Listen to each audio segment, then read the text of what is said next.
दोस्तों, कुछ टाइम पहले मैंने सैटर्न पर एक वीडियो बनाया था जिसमें मैंने सैटर्न के बारे में डिटेल से बताया था। उस वीडियो में हमने जाना था कि सैटर्न कैसे डिस्कवर हुआ, सैटर्न के पास इतने प्यारे रिंग्स कहां से आए और सैटर्न किस टाइप का प्लेनेट है। तो सैटर्न के बारे में डिटेल से डिस्कस करने के बाद हमने ये देखा था कि सैटर्न पर लाइफ पॉसिबल हो ही नहीं सकती, क्योंकि सैटर्न एक गैस जायंट है जहां इतनी खतरनाक गैसेस हैं कि उनसे कोई नहीं बच सकता। इवन कि एक स्पेस क्राफ्ट के लिए भी सैटर्न के ऊपर से उड़ पा भी बहुत बड़ा खतरा है। तो सैटर्न तो हमें जीने की उम्मीद नहीं देता, लेकिन सैटर्न के पास कुछ ऐसे चांद हैं जो कि हमें जीने की उम्मीद देते हैं। जी हाँ दोस्तों, क्योंकि पहले साइंटिस्ट को यह लगता था कि सैटर्न के चांद इनएक्टिव होंगे, जो कि बस पत्थर या फिर बर्फ के टुकड़े होंगे। लेकिन फिर जब कुछ स्पेस क्राफ्ट सैटर्न के पास से फ्लाई बाय करके जाते हैं, तो वह सैटर्न के साथ साथ सैटर्न के मूस को भी साइंटिस्ट को अच्छे से दिखा पाते हैं। और फिर जब साइंटिस्ट सैटर्न के मूस को देखते हैं तो उन्हें कुछ ऐसा दिखाई देता है जो कि उन्होंने कभी सोचा भी नहीं था। दोस्तों, अब तक साइंटिस्ट जिन्हें पत्थर या बर्फ के टुकड़े समझ रहे थे, तो उन पत्थर और बर्फ के टुकड़ों पर साइंटिस्ट को एक एनवायरनमेंट नजर आता है, एक ऐसा एनवायरनमेंट जो कि जीने के लिए जरूरी होता है।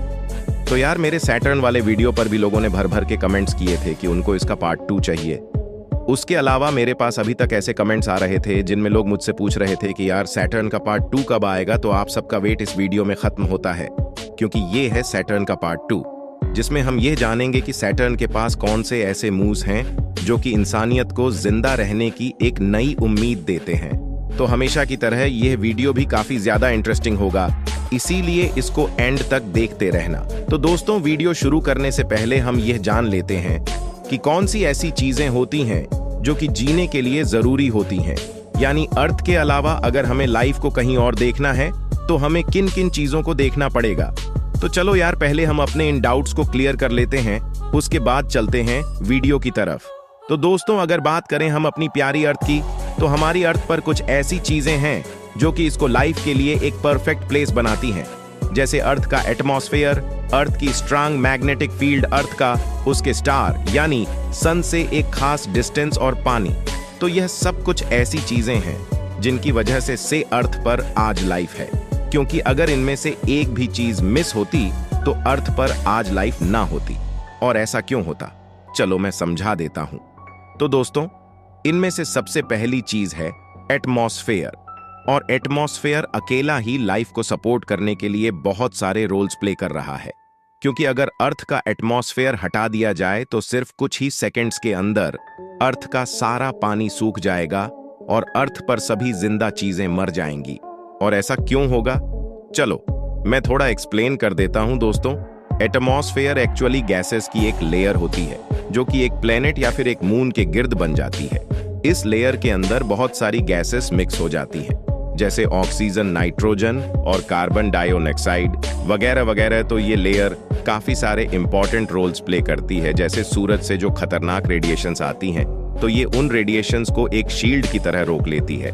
ऐसे ही जब प्लांट्स ऑक्सीजन छोड़ते हैं तो यह लेयर उस ऑक्सीजन को अर्थ से बाहर जाने नहीं देती, ये उसको अपने ही अंदर लेक्ट करती रहती है, जिससे फिर हम इंसान खुल के सांस ले पाते हैं। इसी तरह दोस्तों, जब सूरज की रोशनी अर्थ पर पहुंचती है तो यह लेयर सूरज की हीट को ऑब्जॉर्ब करती रहती है, जिससे अर्थ पर एक बहुत ही अच्छा टेम्परेचर बन जाता है, जिसे ग्रीन हाउस इफेक्ट भी कहते हैं। और दोस्तों, आपने तो यह सुना ही होगा कि स्पेस में कोई हवा नहीं है, लेकिन अर्थ पर है। तो अर्थ पर जो हवा है वो हवा भी एटमॉस्फेयर की वजह से है, और उसी हवा की वजह से साउंड पैदा होती है जिसे हम सुन पाते हैं। यानी अगर हम स्पेस में होंगे तो वहां हवा ना होने की वजह से हमें कोई भी आवाज सुनाई नहीं देगी। तो एटमॉस्फेयर की वजह से ही हम आवाजों को सुन पाते हैं। तो यार, एटमॉस्फेयर कितना इंपॉर्टेंट है ये तो आप जान ही गए होंगे। अब सवाल ये है कि क्या होगा अगर हम थोड़ी देर के लिए अर्थ से एटमॉस्फेयर को हटा देंगे। तो यार, होगा तो कुछ नहीं, बस सूरज से आने वाली खतरनाक रेडिएशंस हमारी तिका बोटी बना देंगी और अर्थ के सारे समंदर सूख जाएंगे, जिसकी वजह से अर्थ एक रेगिस्तान में बदल जाएगी, एक ऐसा रेगिस्तान जो बर्फ का होगा। तो यार, ये तो हो गई बात एटमॉस्फेयर की।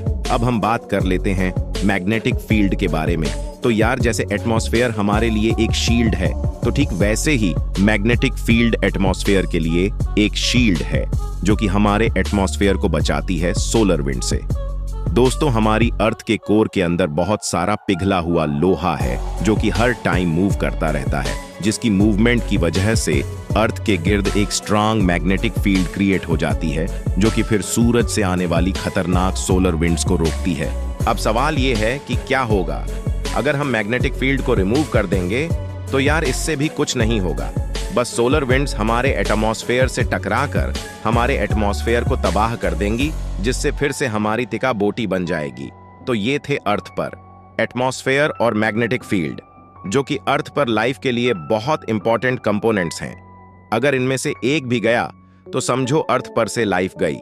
अब जो तीसरी चीज हमने डिस्कस की थी वो थी अर्थ का सन से एक खास डिस्टेंस। जी हां दोस्तों, अर्थ सन से एक ऐसे डिस्टेंस पर है जो कि लाइफ को पूरी तरह सपोर्ट करता है, क्योंकि अगर अर्थ मरकरी या वीनस की जगह पर होती तो वहां इतनी ज्यादा गर्मी है कि वहां लाइफ बनाने वाले सेल्स जलना शुरू हो जाएंगे। इसी तरह अगर अर्थ से आगे के प्लेनेट की बात करें तो अर्थ से आगे जितने भी प्लेनेट हैं वह सूरज से दूरी की वजह से ठंडे होते चले जाते हैं, यानी उनका टेम्परेचर ज्यादा ठंडा होने की वजह से वहां लाइफ बनाने वाले सेल्स जमना शुरू हो जाएंगे। इवन कि अगर अर्थ के मून की भी बात करें तो अर्थ के मून का टेम्परेचर भी रात के टाइम 130 डिग्री सेल्सियस हो जाता है, जो कि हमारी हड्डियों तक को जमा सकता है। तो इससे हमें यह पता चलता है कि अर्थ जिस डिस्टेंस पर है वो एक बहुत ही परफेक्ट डिस्टेंस है। अर्थ का जरा सा आगे या पीछे होने की वजह से लाइफ पर बहुत ज्यादा फर्क पड़ सकता है। तो ये तो हो गई कुल मिलाकर 3 चीजें। अब जो आखिरी चीज हमने डिस्कस की थी वो थी पानी, क्योंकि दोस्तों अगर पानी नहीं होगा तो लाइफ भी नहीं होगी। अर्थ पर इस वक्त जो भी चीज जिंदा है तो वो पानी पर ही जिंदा है, जैसे इंसान, जानवर और इवन के प्लांट्स भी। और तो और प्लांट्स जो फोटोसिंथेसिस करते हैं तो वो भी पानी पर ही करते हैं, जिससे फिर प्लांट्स ऑन ऑक्सीजन रिलीज करते हैं, जो कि फिर हम इंसानों के सांस लेने के काम आती है। तो अगर पानी नहीं होगा तो ना तो ऑन ऑक्सीजन होगी और ना ही लाइफ। तो ये थे कुछ ऐसे कंपोनेंट्स जो कि लाइफ के लिए बेहद जरूरी हैं। तो अगर हमें अर्थ के अलावा लाइफ को कहीं और देखना है तो हमें इन सभी कंपोनेंट्स का ध्यान रखना पड़ेगा। एक एटमॉस्फेयर, एक मैग्नेटिक फील्ड, एक खास टेम्परेचर और पानी। तो अब ज्यादा बातें नहीं करते और चलते हैं सीधा सैटर्न के मस की तरफ। दोस्तों, वैसे तो सैटर्न के पास इस टाइम 146 मस हैं। पिछली वीडियो में मैंने 145 बताए थे क्योंकि उस वक्त गूगल थे, लेकिन अब अगर हम गूगल के पास इस टाइम 146 मस हैं, जो कि सब के सब सैटर्न की साइड पर ही घूमते हैं। यानी जिस साइड पर सैटर्न घूमता है तो सैटर्न के मंस भी उसी साइड पर घूमते हैं। तो साइंटिस्ट का यह मानना है कि सैटर्न के मून सैटर्न के साथ ही बने होंगे, यानी सभी म्यूज तब बने थे जब सैटर्न बना था। क्योंकि अगर कोई मून उल्टी साइड पर घूमता है तो इसका मतलब है कि वो मून उस प्लेनेट का अपना मून नहीं है, बल्कि वो कहीं बाहर से आया है। जैसे जुपिटर के कुछ मूज और नेपच्यून का सबसे बड़ा चांद ट्राइटन नेपच्यून का अकेला ऐसा चांद है जो कि रेट्रोग्रेड ऑन ऑर्बिट में मूव करता है। यानी जिस डायरेक्शन में नेपच्यून घूम रहा है तो ट्राइटन उसकी उल्टी डायरेक्शन में घूमता है, जिसको बोला जाता है रेट्रोग्रेड ऑन ऑर्बिट। तो इसका मतलब यही है कि ट्राइटन नेपच्यून का अपना चांद नहीं है, बल्कि वो कहीं बाहर से आया है। तो सैटर्न के सभी मून सैटर्न की साइड पर ही मूव करते हैं, यानी वो सब के सब सैटर्न के अपने मूव्स हुए। तो वैसे तो इस टाइम सैटर्न के पास 146 मूव्स हैं, लेकिन उनमें से सिर्फ 2 मूव्स ही ऐसे हैं जहां साइंटिस्ट को लाइफ के कुछ कंपोनेंट्स देखने को मिले, और वह मस हैं इनसेड और टाइटन। इनसेड सैटर्न का एक छोटा मून है और टाइटन सैटर्न का सबसे बड़ा चांद है। टाइटन का यह नाम एक ग्रीक गॉड के नाम पर रखा गया था, जिसका मतलब होता है एक मजबूत चीज या फिर एक मजबूत इंसान। और यही नाम टाइटन से टाइटैनिक बना, जो कि टाइटैनिक जहाज को मिला, क्योंकि टाइटैनिक को कभी ना डूबने वाला मजबूत तरीन जहाज माना जाता था। अगर सैटर्न के मूव्स की बात करें तो सैटर्न के ये दोनों मस यानी इनसेडस एंड टाइटन दोनों ही सूरज से बहुत ज्यादा दूर हैं। तो अनफॉर्चुनेटली इनका टेम्परेचर भी बहुत ज्यादा ठंडा है, लेकिन फिर भी साइंटिस्ट इन दोनों मूव्स के अंदर बहुत ज्यादा इंटरेस्ट रखते हैं, क्योंकि उन्हें लगता है कि वहां लाइफ पॉसिबल हो सकती है। दोस्तों, नासा अब तक सैटर्न के पास 4 स्पेसक्राफ्ट्स भेज चुका है।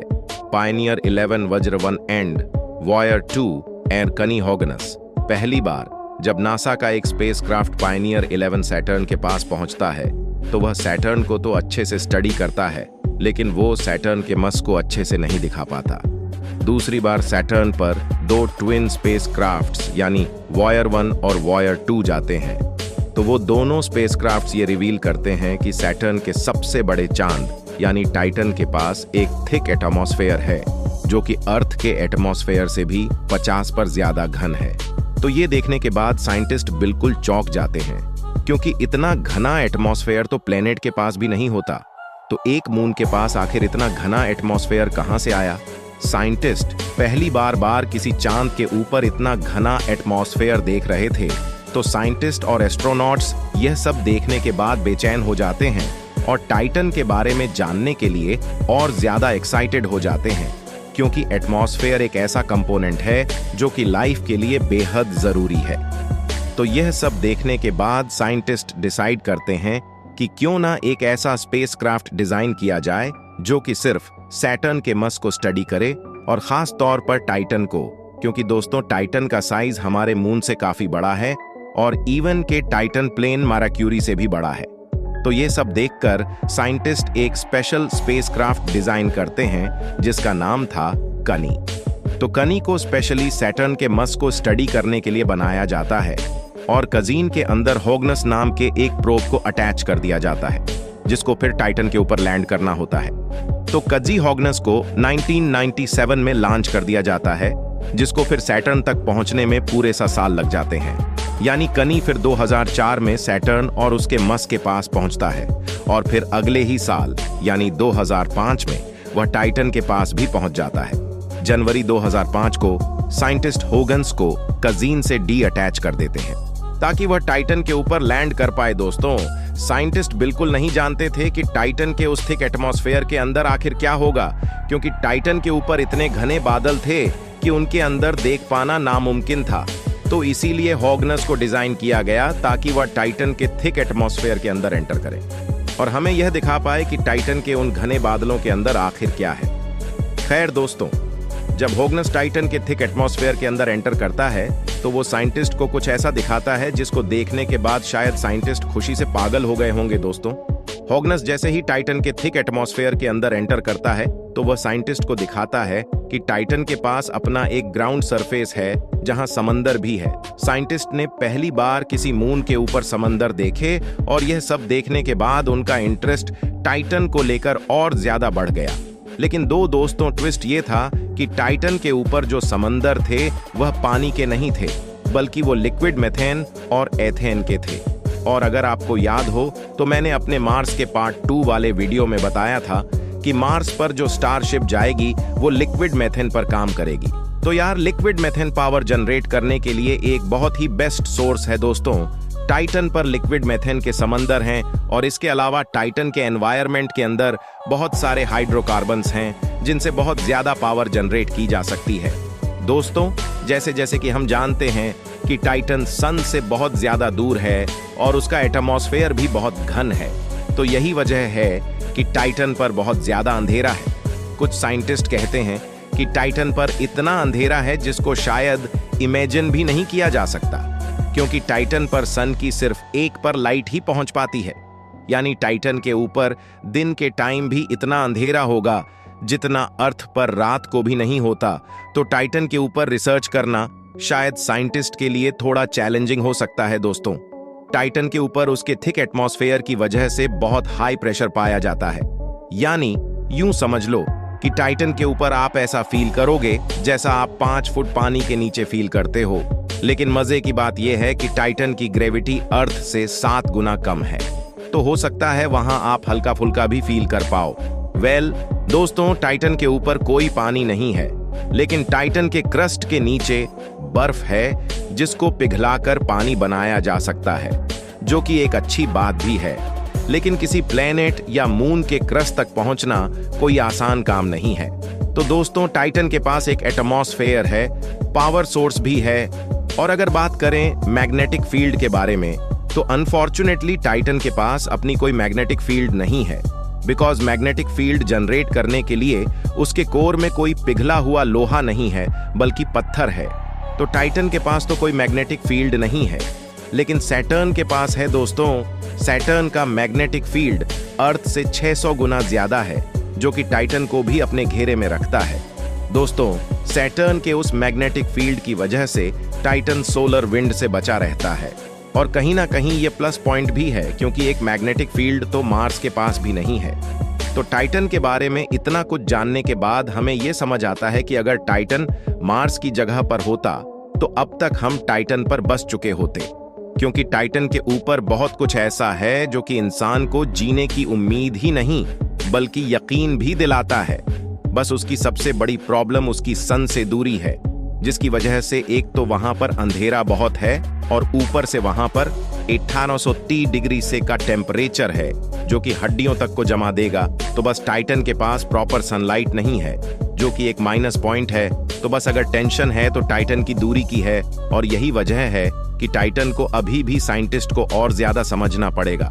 दोस्तों को जान लिया, अब बच गया इलेडस। तो मुझे लगता है कि मुझे उस पर एक नया वीडियो बनाना पड़ेगा, जो कि हमारी सैटर्न सीरीज का पार्ट 3 होगा।